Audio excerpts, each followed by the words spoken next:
I'ma keep it a beanbag with you. Welcome to Derry episode 4 is the joint we really needed to see. The joint that we really wanted to see. They showed us Halloran's powers in action, gave us the true history of the Galoo, all while building onto the story of these new characters that we've been introduced to. Not to mention the heavy symbolism that seems to actually merge with the plot. This evening, we're gonna cover all of that and then some. But before we do that, I appreciate you all for being here, and if you're new to Real Enigmas and Theories, welcome. This video will contain spoilers for episode 4 of Welcome to Derry.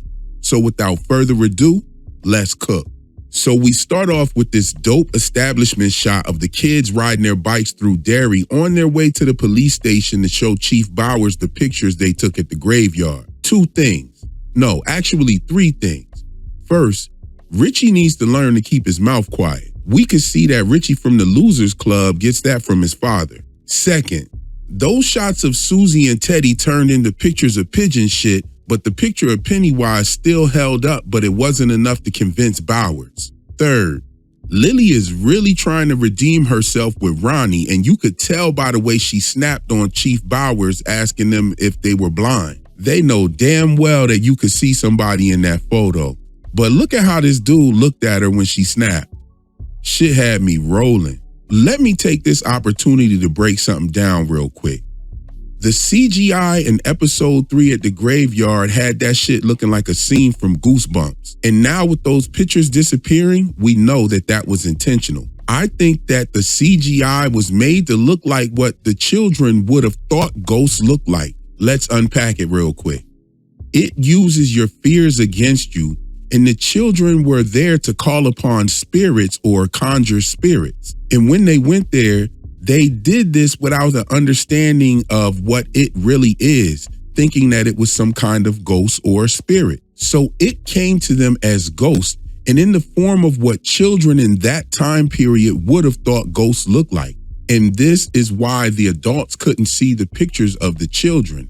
However, the picture of Pennywise does show, because that form is something that the children don't know about. And Pennywise is the actual form that it prefers. So that graveyard scene was done purposely like that. And yes, Ronnie, Pennywise will most definitely pose for a picture. I told you that the last episode. So a smile is something special, a ribbon is something rare, blah, blah, blah, the theme song came on. Still a very dope intro sequence, but that shit's creepy with a show like this. And that's a good thing. Boom, so we go into a scene with the Before Losers or the Parents Club or the Losers Cubs. I don't know, drop down in the comments and give me a nickname for them. What are we calling them? Anyway, they're in the bleachers at gym, coming to the realization that they have little chance of convincing any adult about what they saw in the graveyard. But Lily comes up with an idea that maybe there is an adult who will. So she meets up to have dinner with Ingrid, the housekeeper from Juniper Hill. Ingrid does recall kids going missing when she was young, but she attributed that to it being the depression and children leaving their families to relieve the burden during those rough times. Something tells me that Ingrid knows something because she urges Lily to continue with the investigation along with her friends. Now let's look at this for a second. If you believe Lily about her friend Ronnie's father, that means that you believe that there's still a killer on the loose, and you're urging a young girl to lead her friends into an investigation concerning missing children. Something is definitely up with this woman. Anyway, Charlotte Hanlon reads the paper about the arrest of Hank Grogan, and Rose comes to drop off some items Charlotte purchased from the shop. So it seems. I think Rose was really there trying to gain some intel on what the military was doing. She encountered Charlotte before and knew that she wasn't too proud of her husband's military accomplishments. Got the feeling he might be in the military? Yeah, don't hold it against him. My family and I... Don't hold that against him, right? Nah, yo, she's there to pick up intel. Notice the way that she holds the glass by the vessel, matching her traditional customs. She brought her nephew there, whose job was to survey the ceremonial grounds and mind the pillars, not working at some shop delivering lamps and shit. This was an intel mission turned friendly house visit. She also echoes what we heard in the last scene with Ingrid and Lily, where Ingrid tells Lily that if she has friends around to help her, that she could do anything. Rose extends a card with her number to Charlotte and tells her to call her if she needs a friend. Meanwhile, Margie's sitting in class staring at Lily while Lily's listening to the guy in the Bert the Turtle film about duck and cover. And I'm gonna tell you, she's making this face right here because she remembers how Duck and Cover did absolutely nothing for her friends against young Wingstop. Will hurries home to grab the pictures that he took, but his mom had got to him and hits him with the reverse Uno and asked him about what's going on. But she really hit him with the draw too, because he had to tell her about what happened at the graveyard and that him and his friends are in the middle of a missing children investigation. Then his mom went Uno out on his ass and forbid him to go out again, which is something that she was going to do anyway because Rose had told her to keep her family close. But she makes it look slick by going in his room, locking in on the pictures first and everything. You might be book smart, Will, but nothing beats the mom who's thinking 10 steps ahead of you before the school bell even rang. She already knew that Will had been traumatized by something and that his actions would be off for at least a night or so she already planned to tell the father that there's a girl in the picture to throw Leroy off the scent. I mean, she had even flipped the father aspect on Will when she told him to stay home. Not another word. Your daddy finds out you've been running around wild at night, you're gonna get a worse punishment than that. And when a mom gives you this look right here, you know they already got you, yo. Charlotte is going in top tier with the sacred mother vibes for sure. From the moment she put that book on Will's head, I knew she would be important to the background of Mike Hanlon's parental upbringing. She even topped it off by suggesting a little father and son bonding time with Leroy, so he has the idea to take his son fishing like him and his pops would do. And her doing that was a play too. Now I gotta say, I love how they drop information within inside of the scary scenes. I mean, look at how we got Ronnie's backstory. So check this out. Will goes fishing with his father and he gets a bite and the fish takes off the lead and bait. So Leroy goes back to the car to get some more fish bait. And here comes a fish swimming up to him. It looks like a koi fish, but it also looks like a clownfish. Y'all let me know in the comments. Is this a koi fish or a clownfish? So Will leans over to get a better look at the fish, and the arm of his father comes out the water and pulls him down in there. And the vision of his father tells him that you'll burn too. You'll burn too. So Leroy hears the commotion. He rushes over to help his son. Bro damn near hit the NBA Jerry West logo to go get his son real quick. Then he pulls him up out the water like when Shaq picked up Kevin Hart.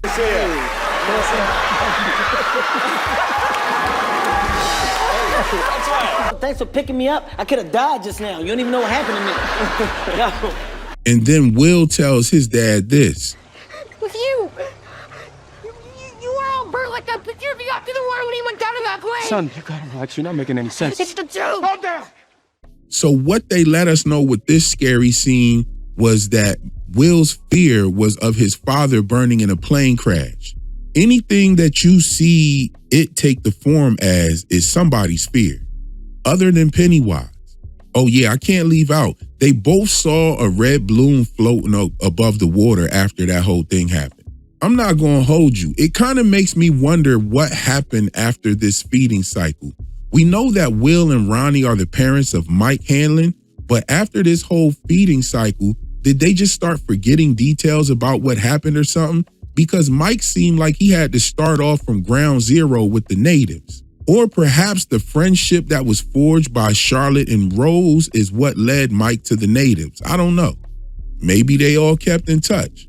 I mean, we do know that Will and Ronnie have plot armor being the parents of Mike, but it's kind of a bittersweet thing because we also know what happens to Mike's parents in the future. So we know how these two die. It's just not in this series. Yo, I gotta point this out real quick.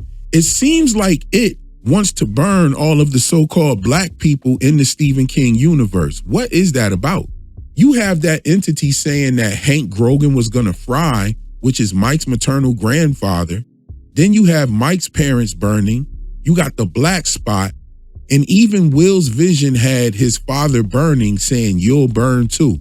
What's up with all the so-called black people getting burnt? But I gotta keep it a beanbag with you. The slickness of Miss Hanlon didn't stop with telling the boys to go out and bond. That was a play to buy herself some time to go down to the police station and ask the chief some questions about Hank Grogan and possibly, tell him about there might be a killer on the loose. But the Chief Bowers, he wasn't trying to hear any of that shit, and he wasn't down for a game of Uno either. So far, everything we know about Bowers, he's a straight up asshole. You got Henry Bowers, and even his father was a crooked cop that used to beat up on him. That whole bloodline is slimy. Henry Bowers' father probably goes to the high school, but we haven't even seen him yet. So Charlotte goes to find the family of Hank and looks in the phone book. And I wasn't surprised at all to see there was only one Grogan in the phone book. She goes to Hank's crib and speaks with his mother, and the mother reveals that Hank was indeed lying about his whereabouts. She thought he was in his room asleep. She lied to the cops about where he was, and that actually is what gave them the ammunition to arrest him. It really wasn't about anything that Lily said in the first place. It was the fact that he had an inconsistency. But she knew that he didn't have nothing to do with those missing kids, but her hand was tied because he got caught in a lie. But Charlotte lets the mom know that she wants to help, especially with Ronnie and Will being friends. She wanted to help out, and she got some skills to get it done. Let's move right on over to Halloran and the fellas getting a decommissioned storage unit ready to be turned into the black spot. This is where they might be booking Aretha Franklin for a performance so she can have Dick Halloran. Hey, yo, why did Stephen King name this man Dick Halloran? That's gotta be an inside joke somewhere. Somebody's sitting down laughing every time they hear the name Dick Halloran. Sounds like Dick's hollering. Like what? Anyway, the place is coming together and Halloran steps outside to toss some trash and gets a mind-numbing vision of his grandmother warning him and telling him to keep that lid tight on his proverbial box. That metaphysical container that he uses to keep his shining powers at bay, along with the spirits of the dead that come to haunt him. So Leroy pulls up on the spot to speak with Halloran and snaps him right out of that vision. He tells Halloran what happened to Will and asks him if he knows what they're really looking for out there. He lets Halloran know that Will said that there is something out there in Derry. And Halloran confirms it, but says that he thinks that they should leave it alone. And that's a total pivot from what he said on the Major's porch about needing dope people in the trenches with him. Meanwhile, the gang is at the hangout spot, and Will is telling them how it came to him in the form of a fear that he had about his father crashing. He also breaks down what he thinks it is doing with scaring them instead of killing them. I talked about this in my trailer review before the season even started, before I even seen any of the episodes. And this episode confirms a bunch of the stuff that I said in that video. You can check that video out right here. Anyway, they come up with an idea that they may have a better chance against it if they can control their fear. So the next day at school, Lily pulls up with the compact of pills, her mom's happy pills. But little does Lily know that her mom is taking her medication, and that's why we never see Lily high. Her mom has been popping chlorpromazine like Perks and Lean, so when the work is clean, she hits Lily's plugs for the dub and some Billie Jean. Ooh, she mean. So Lily and her team split the pills in between just in case Pennywise pops up on the scene. But the Patty Cakes and Margie had a fucked up scheme, but Margie was about to come clean while Lily sat on the latrine.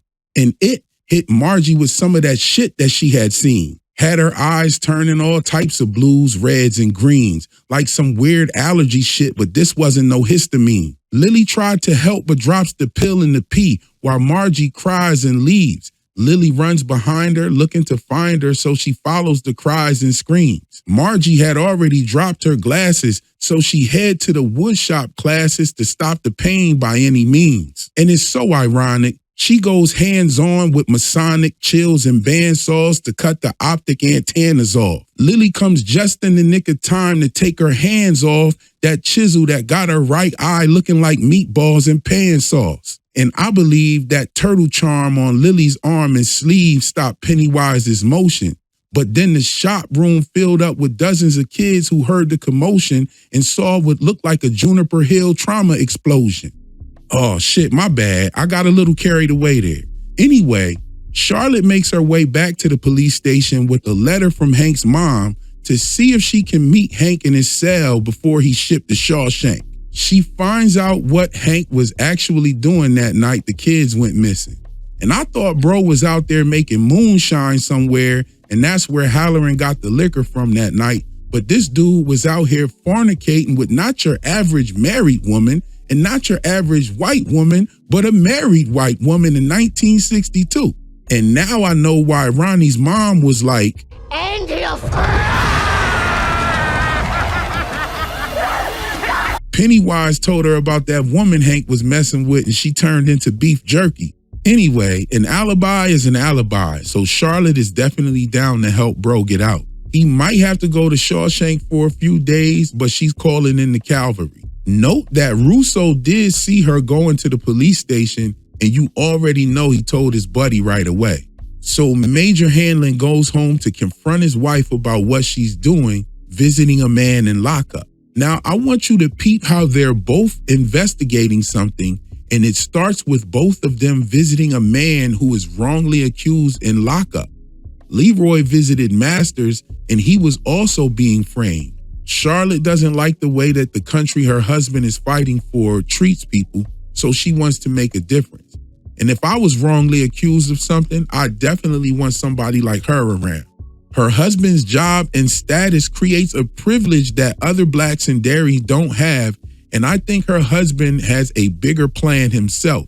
He says that he's been doing something very important, but he doesn't even really know what's going on with Shaw and everything and it. He doesn't really know what's going on. So what could he really be working on? I think he's on some Spook Who Sat by the Door type of shit. If you haven't seen the Spook Who Sat by the Door, go check that out, because he's definitely carrying out an investigation of his own. He didn't tell Russo about Masters and hasn't told him anything, even though that's his buddy. He hasn't said much about what him and Shaw have talked about, and he's doing this even though Russo was right there on the plane with him and saw what happened with Halloran on that flight mission. Now, there's no way around the fact that Charlotte is doing the right thing by helping Hank. In my opinion, taking shots at Leroy's profession is kind of crazy, being that it's helpful in helping her move around the way that she is. Not to mention, he's definitely a protector. She's smart, educated, and she's the backbone of a really bright family. And I don't think that her husband is just concerned about his career. I think that he actually doesn't want his wife getting arrested. I mean, this man will obviously go to hell and back for his family. Some people will look at them and say that they don't make a good match with him having military aspirations and her being an activist, but I beg to differ. Go see the Spook Who Sat by the Door. I mean, later that evening, Will sees Pennywise outside and it scares him, and Leroy ran outside with the fireplace poker, another fire item, and he charged at someone out in the street to see if he could catch somebody because he thought that Charlotte's actions may have stirred up some trouble in Derry, and all of that went right out the window when he saw another red balloon floating in the tree. So Fuller reports to Shaw about there being nothing where Rose had showed them where to dig at for that so-called piping operation. I do want to say this real quick too.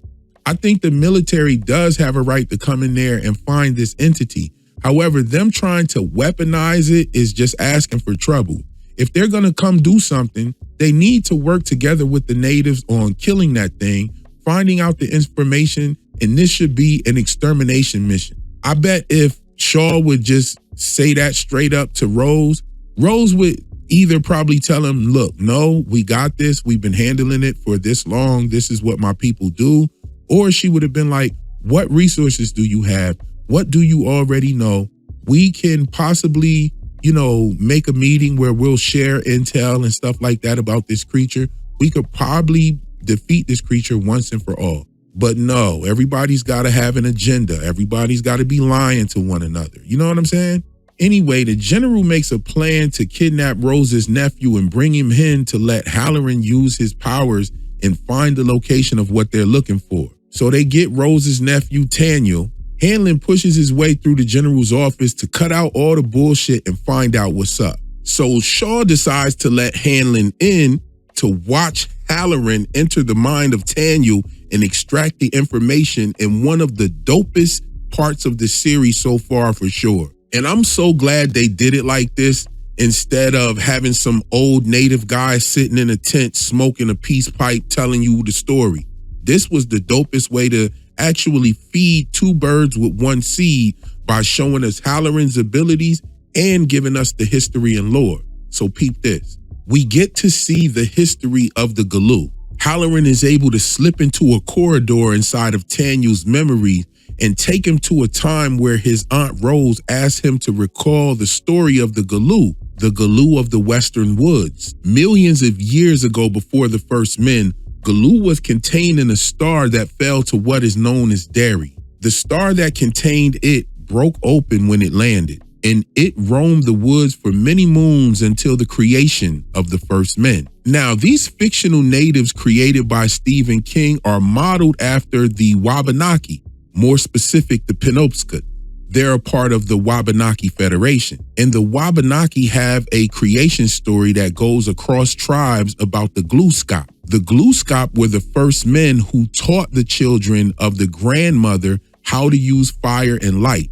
Now, this is not in Stephen King's lore, but this is the lore that he actually draws the Galoo from. Now, the Glooskap also defeats chaotic beings who ruled the land before humans, and they were giant, shape-shifting cannibal beings, another detail that King draws to his lore. I spoke about this in my first video, so you know I was hyped when I saw this unfold on the screen. Anyway, a shard of that star that contained it had been collected and fashioned into a weapon that held the Galoo at bay.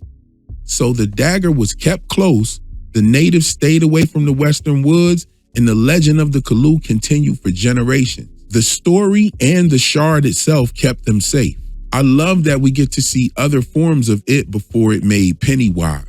And this giant horse with the antlers reminds me of tales from the Wabanaki, Cree, and the Inuit tribes of a giant tundra horse with moose-like antlers that lives in the liminal space between the land, the sea, and the spirit world. And that horse travels by light. Anyway, back to the stories. The settlers arrived to what is known as Derry, and it killed all of them and became very powerful because killing all of those settlers was probably like a big meal. And it was something that a new land, like these people had just come to a new land and went through a war, took some land from some people. And now you got this monster coming through, and it is probably working on all of their fears as well. So this probably made it very powerful and also gave it some new forms to take on to scare those natives with. I mean, this is not in the story, but those same settlers that defeated the natives ended up being killed by it, and it is using the clown uniform, which is actually a parody of that royalty and that religious framework back then from the settlers. I explain a bunch of that in that first video as well. Go check it out. So the story continues to tell about a young girl who went in the woods to find more pieces of that star and bind the entity to its area. So after killing the settlers, it became too powerful to be contained by that one shard only. So this is why the girl had that idea. After she went in the woods, her mom realized that she was gone, and her mom took a group of warriors into the woods with her to find the daughter. Obviously, they went in there without the shard because the daughter had took the shard so she could go find some more. So those warriors were met by it and they were killed, and so was the mother. And right here, you could see how it was using the forms of the settlers. So after the mother died, the girl ended up going back into the woods to get more shards anyway. But this time she was successful, and the native children buried 13 shards around the woods to trap it inside, and they called these shards pillars. So after the vision and the information about the pillars, Daniel shows Halloran the location by pointing out the Nebolt house. So I'm sure we're gonna see the military attempt to confront it. And I'm gonna keep it a beanbag with you. This was definitely that episode that we needed, the much needed history of it. And we know what Hank was up to as well. But most of all, we got to see Halloran exercise his abilities. And I'm gonna tell you, Halloran isn't to be messed with, and that's for sure. And speaking of shining, I think Leroy Hanlon also has the shining abilities. And ironically, he said that he'd never seen someone with that, but he'd heard about it in the South. His son also has the ability, because I don't see any black kid going to investigate that crypt after he picked up that camera.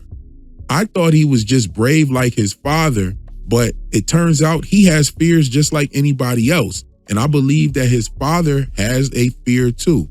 I've been thinking about it, and there has to be some kind of fear that he had, and I think we saw it today in the kitchen. He fears his wife's activist nature will harm his military aspiration. So there it is, some ancient history, esoteric gumbo, and a dope recap with some bars for the win. And if you want to see my channel grow, hype this video up, share this video, like it, tap that screen for me a few times. Jump down in the comments to spark up the conversation, and share this to someone who watches the show. That's all for my video today. I'll catch you in the next one.